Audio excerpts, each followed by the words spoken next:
OBC शिष्टमंडळ आणि राज्य सरकारची बैठक संपली। सगळे सोयऱ्यांचा अध्यादेश काढू नका, भुजबळांची बैठकीत मागणी। तर पंकजा मुंडे आणि शेंडेंची ही आक्रमक भूमिका।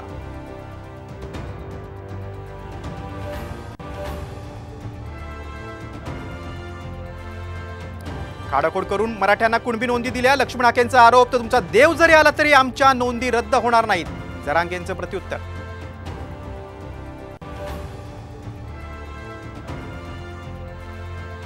ओबीसी आंदोलन सरकार पुरस्कृत, हे सर्व छगन भुजबळ घडून आणतायत, त्यांना राजकीय करिअर मधून उठवणारच, जरांगेंचा इशारा।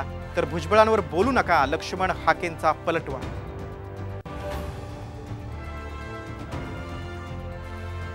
राज्यात ऑक्टोबरमध्ये विधानसभेच्या निवडणुकीची शक्यता, केंद्रीय निवडणूक आयोगाकडून तयारी सुरू।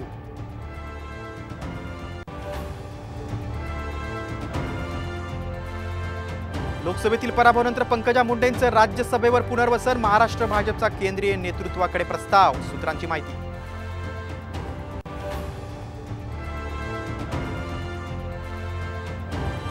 सीईटी घोटाळा म्हणजे मोठा घोटाळा असू शकतो, परीक्षेत 54 चुका, आयुक्तांवर कारवाई का नाही, आदित्य ठाकरेंचा सरकारला सवाल।